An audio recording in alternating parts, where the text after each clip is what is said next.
around 25,000 people come to watch second division football at St James's Park.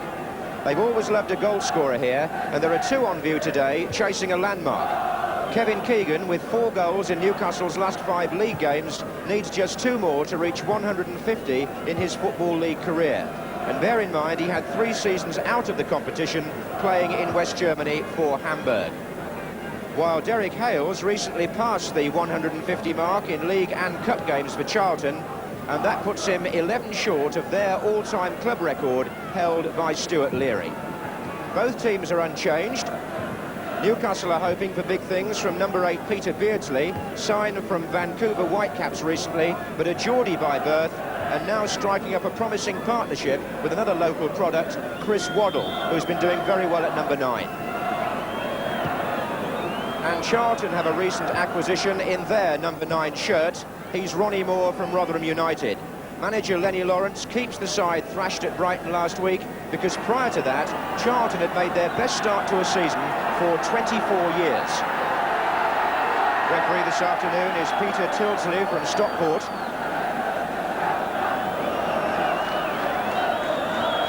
And it's Newcastle in the famous stripes, playing from left to right in the first half, attacking the Gallowgate end. Charlton are wearing red shirts, white shorts. Flags up already, but the referee could let play go there.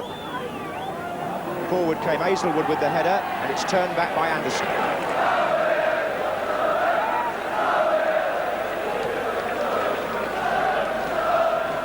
Header was by Curtis. Forward by Ryan.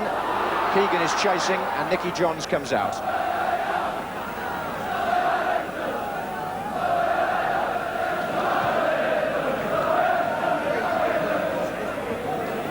Keegan. Free kick.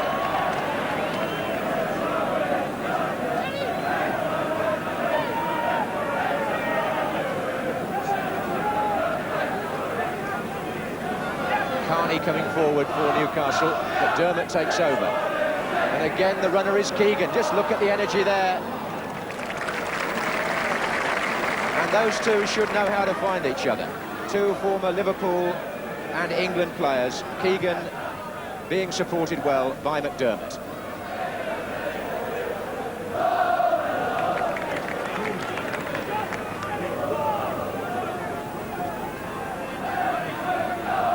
There's Carney.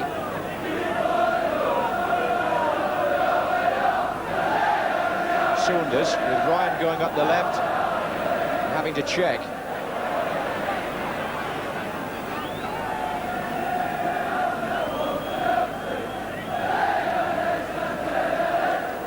Here's Harris.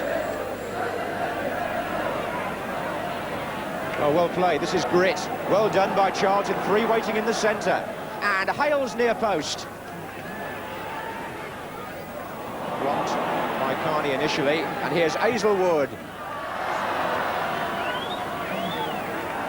Quite a bright attack that by Charlton, who believe in getting the ball wide and then trying to seek out Hales on the near post.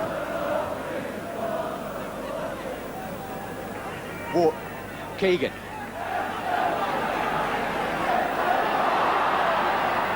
And Beardsley was in there. Oh, and he's round the goalkeeper with a chance. And Dickinson off the line. Brilliant save. And Beardsley thought he was on for his first goal for Newcastle. He went past Nicky Johns. He thought he'd done it. But what a good clearance by Kevin Dickinson, the 20-year-old fullback. And a header this time by Hales. Really good covering behind the keeper as the rain lashes down. Keegan with the twist and turn.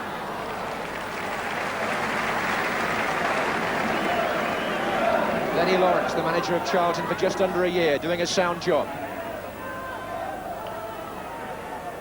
Saunders slipped a bit there. The pitch will be greasy on top now after this rain. Here's Harris. And McDermott. McCreary.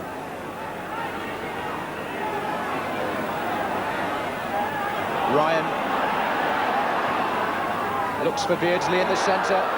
On this wing is Keegan. McDermott. And Anderson comes through with the drive. Good effort by John Anderson. Really well turned out too by Nicky Johns. Corner quickly taken. McDermott. Waddle. And Ryan's in a good position to curl it. John Ryan, who leaves tomorrow for Hungary with the England under-21 party, supporting the Newcastle attack. And the corner move worked short again, involving Terry McDermott.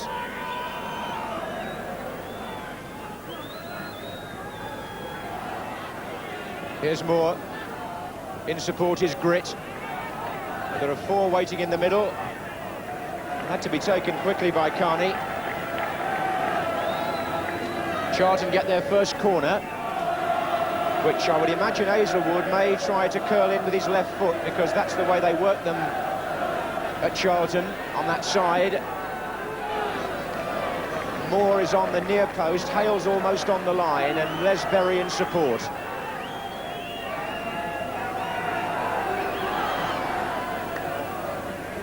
And away by Ryan.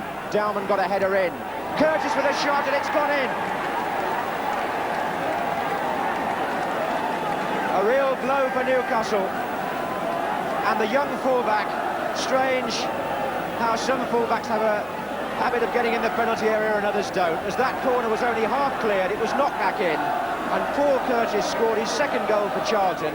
He notched one last season. This was after half an hour's play, and Lenny Lawrence on the training ground down in South London this week was saying, let's always put Curtis in the penalty area, he'll occasionally notch you a goal. That's exactly what's happened. Newcastle go one down.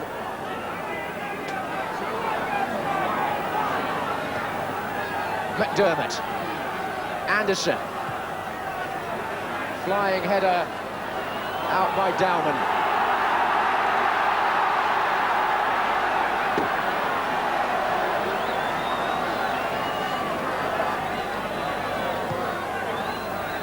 And Nicky Johns, who's very commanding, as he's entitled to be with his build, on taking crosses like that.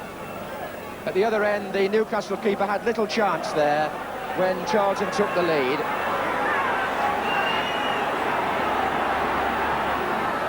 Lofted towards Keegan. Wharton trying to back up. Ryan. Keegan knocked it down.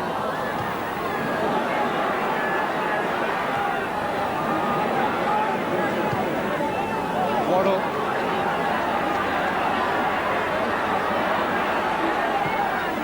Turned in, and Keegan was on the far post, and a chance there, and Beardsley's got a chance, and he's missed it as well. Extraordinary. McCreary appealed for a handball in there somewhere. Keegan knocked it back in. It looked as if it was going to be Beardsley to finish it in the end, but he couldn't. McDermott with the cross. Keegan's in there again. So is Ryan.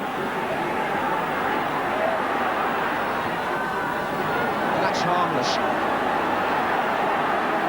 Well, Charlton have lived dangerously at times, but to their credit, they've marked well and they've covered well. Because in front of the goalkeeper, there have been bodies around the place, like Les Berry, to sometimes save the situation in and around the 6-yard box.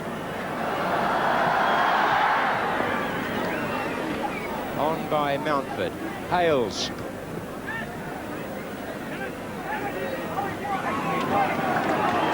Anderson.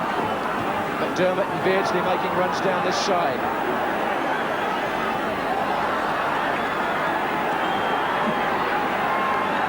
Stoppage time at the end of the first half. McCreary, McDermott. Beardsley. McDermott. And the referee blows at the end of what for Newcastle was a frustrating first half. But give Charlton some credit, they bounced back from a bad defeat last week, and they lead at half-time thanks to a goal by Paul Curtis, who's got his chance in the team because of the injury to Terry Naylor. A day of memories for one of the most famous figures in the history of North East football, Jackie Milburn. It's 37 years ago this week since he figured in Newcastle United's record 13-0 win here at St James's Park against Newport County in a second division match. Three internationals, Terry McDermott and Kevin Keegan, both once of England, and David McCreary, still of Northern Ireland. But can their experience pull Newcastle out of the wood here? It's nearly a year since Charlton won an away match. That was at Leeds last November. And it's 30 years since they won here at St James's Park in the 53-54 season. But they're leading 1-0 today, and here's more. Keegan. McCreary forward to Beardsley. Wharton. Keegan. Dermott's over on the right wing. Keegan couldn't find him, but did get the rebound. This is Berry for Charlton. Derek Hales and Steve Carney. On this slippery surface now, defenders having to be very careful.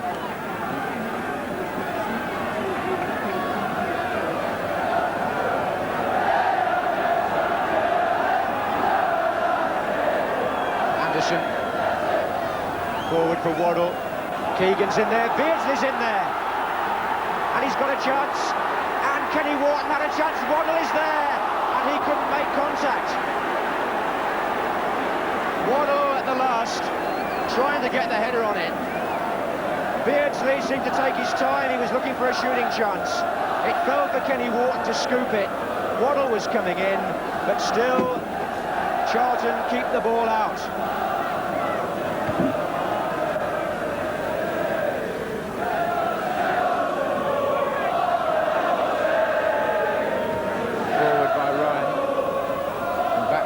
Berry, they're marking Keegan so closely, as you might expect. Here's Wharton.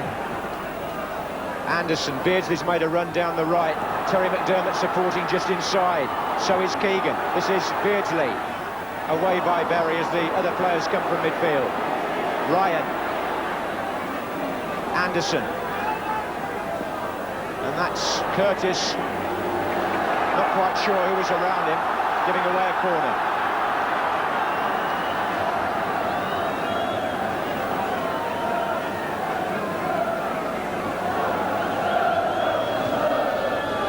Saunders with the flick on the near post. McCreary's diving header, and it won't go in. It's a corner again. Wes Saunders flicked it on at the near post, and David McCreary threw himself for what seemed a certain goal. But Charlton again scrambled the ball away from on the line. Beardsley. Waddle. And easy for Nicky Johns. And the attendance this afternoon at St James's Park, still a very, very good return on a wet day for a second division match. 23,247. That's loyalty for you, and that's tradition. Ronnie Moore out to the left. Number 9. Now it's Dickinson. There's a good run here in the middle, but Mountford slipped. It might come back to Carl Harris.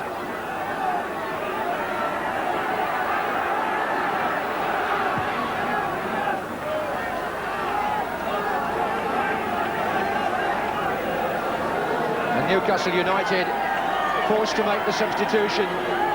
The attack is doing very little, and Arthur Cox is pushing on David Mills.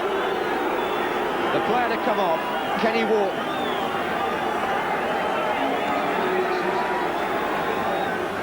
Funny when managers make a substitution, the opposing manager almost immediately has to do something, and Lenny Lawrence has gone down again from the director's box to the bench to rearrange Charlton's thinking. Here's Grit.